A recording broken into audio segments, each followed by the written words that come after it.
Sir, आप जब jail से निकले और पहला जो आपने भाषण दिया, अपने लिए आपने शब्द इस्तेमाल किया आज़ाद मनी से सो दिया, तो अगर हम देखें कि जेल की जो यात्रा रही, आपके जेल का जो सफर रहा, आपको लगता है कि वो गुलामी से तुलना की जा सकती है उसकी, या ऐसा सच में हालत है ऐसे?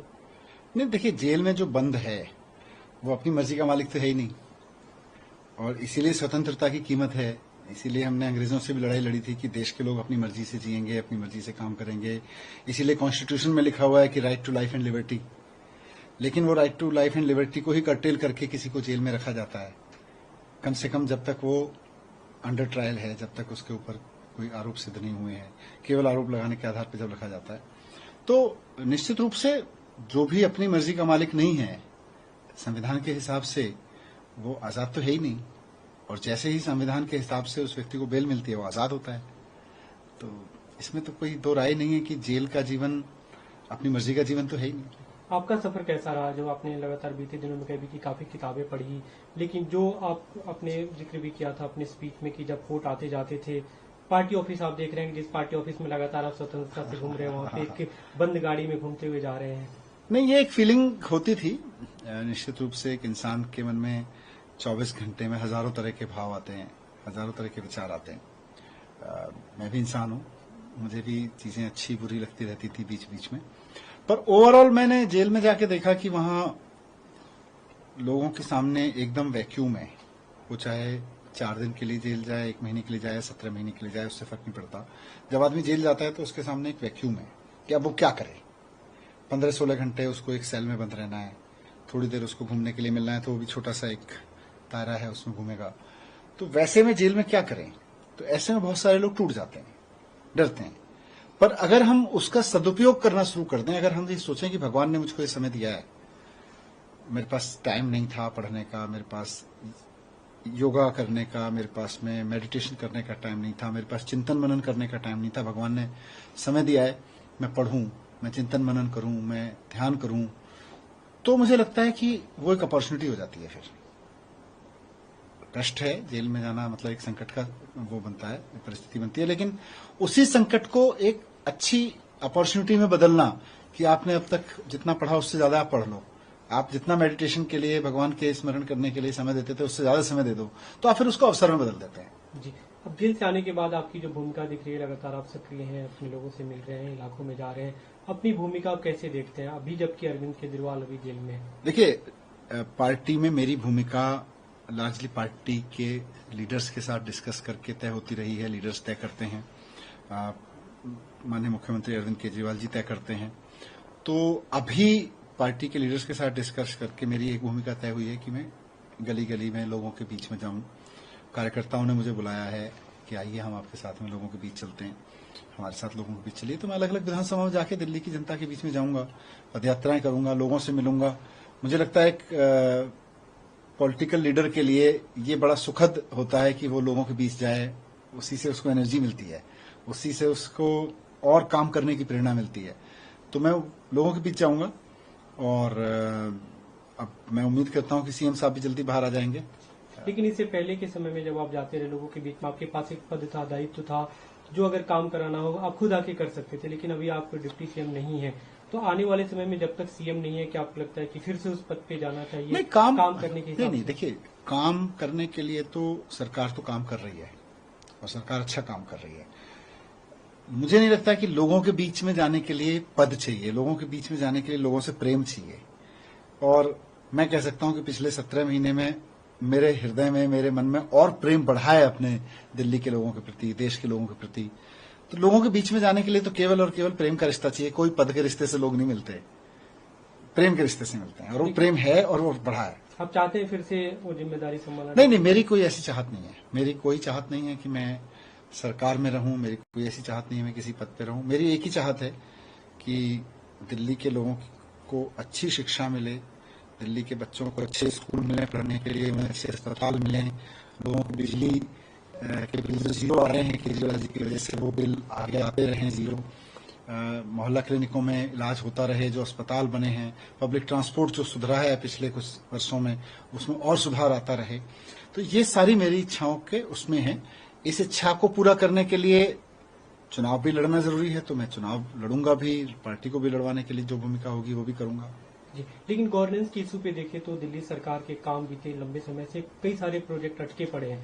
अभी भी अगर आप लोगों के बीच जा रहे हैं तो ये दिल्ली पानी स्कूल की बातें कर रहे हैं। आपने जब वित्त मंत्री रहते हुए बजट पेश किया तो उसमें कई सारी ऐसी घोषणाएं थी, कई सारे ऐसे प्रोजेक्ट थे जो अब तक धरातल पे नहीं उतर सके। तो आपको नहीं लगता कि काम वो ठप रहे बीते कुछ दिनों में नहीं। और उसमें आगे आके करने की जरूरत है? वो जितने काम हैं, देखिए, जनता को अच्छे स्कूल चाहिए, अच्छे अस्पताल चाहिए, बिजली महंगी ना हो, बिजली के बिल जीरो आ जाएं तो बहुत अच्छा।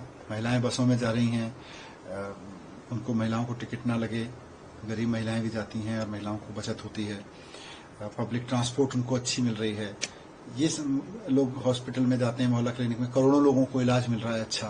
तो लोगों के ये काम हो रहे हैं और हम उस दिशा में काम कर रहे हैं, हमारी सरकार उस दिशा में काम कर रही है।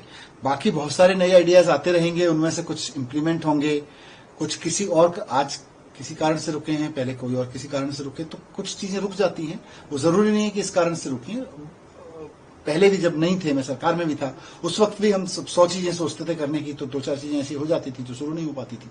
अभी सीएम का जेल में रहना, दिल्ली में न रहना, और अभी हालांकि आज सुप्रीम कोर्ट ने एक तारीख निर्धारित की है 23 अगस्त को उस पर सुनवाई। आपको कितनी उम्मीद है कि वो कब तक बाहर आ पाएंगे? देखिए, मुझे तो अपने देश के संविधान पे भरोसा है और इस संविधान में ये व्यवस्था है कि जब भी कोई तानाशाह सरकार केंद्र में बैठ के तानाशाही के तहत विपक्ष के नेताओं को जेल में डालेगी, उनके ऊपर वो आरोप लगा के जो आतंकवादियों, वैसी धाराएं लगा के जो आतंकवादियों के ऊपर लगाई जाती हैं, ड्रग माफियाओं के ऊपर लगाई जाती हैं, तो उनको संविधान बचाएगा।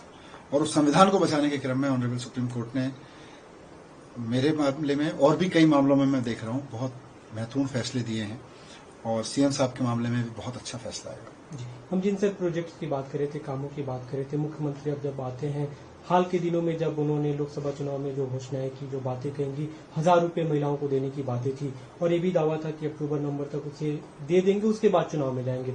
और उस आधार पे आप लोग को जो वोट मिला, काफी बड़ा हिस्सा उससे प्रभावित होकर महिलाओं ने दिया। आपको लगता है कि वो हो पाएगा तब तक? देखो, सीएम साहब पर एक चीज दिल्ली के लोग जानते हैं और ये दिल्ली के लोगों का दिया हुआ वाक्य है कि केजरीवाल जी जो कहते हैं वो करके दिखाते हैं।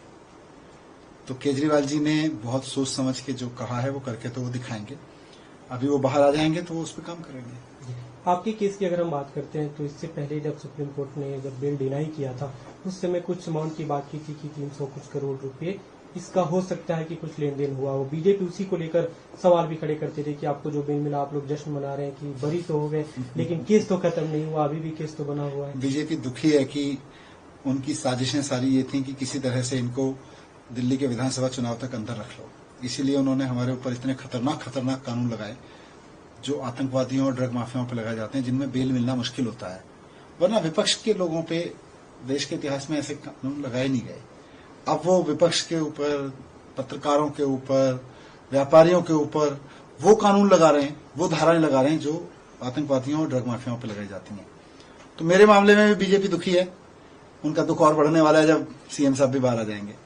लेकिन आपको उम्मीद है कि ये केस खत्म होगा? या हाँ, इस केस में क्योंकि कुछ है ही नहीं, तो अब मैं, क्योंकि ट्रायल इसका चलेगा, अभी मामला अदालत में रहेगा, तो मैं ट्रायल वाले क्वेश्चंस का यहाँ आंसर नहीं देना चाहूंगा, क्योंकि ट्रायल के वाले क्वेश्चंस में ट्रायल में ही आंसर दूंगा। लेकिन इतना जरूर मेरा पूरा भरोसा है कि जब कुछ गलत किया ही नहीं तो मुझे डरना भी नहीं है। पार्टी की अगर हम बात करते हैं, बीते दिनों में जब आप भी नहीं थे, सीएम भी नहीं थे, सुनीता केजरीवाल ने एक तरह से जो भी सीएम के मैसेज को कन्वे करने की कोशिश की, आगामी दिनों में उनकी क्या भूमिका देखते हैं? देखो, सुनीता भाभी ने एक बहुत शानदार भूमिका पार्टी में निभाई।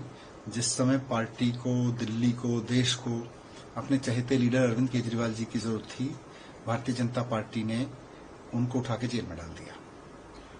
उस चहेते लीडर की आवाज को उनकी पत्नी ने बहुत कॉन्फिडेंस के साथ, बहुत अच्छे तरीके से जनता तक पहुंचाया।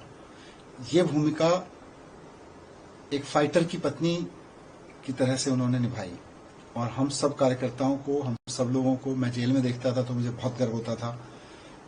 तो मुझे लगता है जब सीएम साहब बाहर आ जाएंगे तो उसके बाद उस भूमिका की शायद आवश्यकता नहीं पड़ेगी। उसके बाद में वो उससे पहले भी बहुत महत्वपूर्ण भूमिकाएं निभाती रही हैं, वो निभाएंगी। जी, आपकी अगर हम बात करें, आपने पटपटगढ़ से चुनाव लड़ा, वहां से जीते, और जब जेल में रहे तब भी खबरें आती रही कि वहाँ के डेवलपमेंट के लिए आपने फंड इशू किया, अभी भी लोगों से मिले। अगला चुनाव भी आप पटपटगढ़ से लड़ने जा रहे हैं? हाँ, इसमें क्या सवाल है।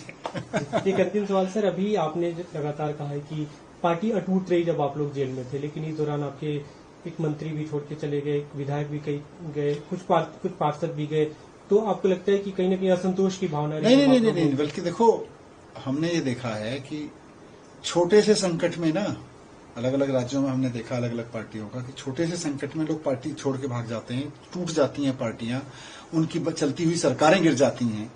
हमारी पार्टी की एकजुटता की मिसाल है कि यार इनके लीडर्स को एक एक करके जेल में डालते चले गए, उसके बावजूद ना तो पार्टी टूटी, ना सरकार टूटी, ना सरकार के काम रुके, बल्कि पार्टी और एकजुट होकर पार्टी के लीडर्स, पार्टी के एमपीज, एमएलएज, पार्टी के काउंसलर्स, पार्टी के कार्यकर्ता एकदम और मजबूत मुट्ठी की तरह इकट्ठे होकर जोर से मजबूत होकर निकले हैं। बहुत सुखद है ये सोचना। कई बार लोग जाते हैं आते हैं, जो चले गए नहीं, देखिए, जाने वाले में एक दो लोग अगर चले गए तो उनके ऊपर तो मैंने कहा कुछ तो मजबूरियां होंगी, यूं ही कोई बेवफा नहीं होता। गठबंधन हमने देखा लोकसभा चुनाव में आप लोग का रहा कांग्रेस के साथ, अभी पार्टी इंडिया ब्लॉक का हिस्सा है।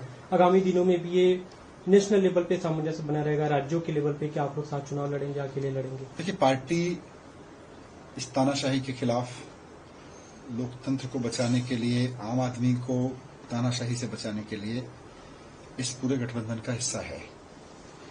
कहां चुनाव मिलकर लड़ेंगे और कहां नहीं मिलकर लड़ेंगे, ये अलग अलग स्टेट में अलग अलग तरीके से आंसर होगा। मैं इस पे अभी कुछ कह नहीं सकता, क्योंकि ये सारी चीजें आने वाला समय बताएंगी। लोकसभा में एक प्रयोग किया गया, दिल्ली में लोकसभा में एक प्रयोग किया गया, पंजाब में अलग तरीके का। विपक्ष इकट्ठा रहे, मुद्दों पे इकट्ठा रहे, जिनके चुनाव अभी 3 महीने बाद हैं वहां भी, और जिनके चुनाव अभी 6 महीने, 6 साल, 5 साल बाद हैं, 4 साल बाद हैं वहां भी, जिनके चुनाव अभी नहीं होने हैं, लेकिन वहां की पार्टियों को भी इकट्ठा रहना पड़ेगा। बात चुनावी एकता की नहीं है, बात देश के लिए एकता की। दिल्ली में अकेले चुनाव लड़ रही है आम आदमी पार्टी। ये सब ऐसे सवाल हैं जो अभी मुझे लगता है आंसर होंगे अपने आप में। अभी आप क्यों हेडलाइन खोज रहे हैं कि लड़ेगी कि नहीं लड़ेगी, हाँ करेगी कि नहीं लड़ेगी? मेरे लिए उससे महत्वपूर्ण है कि दिल्ली में तो अभी काम चल रहे हैं, अरविंद जी बाहर आ जाएंगे, फिर तय करेंगे। Thank you.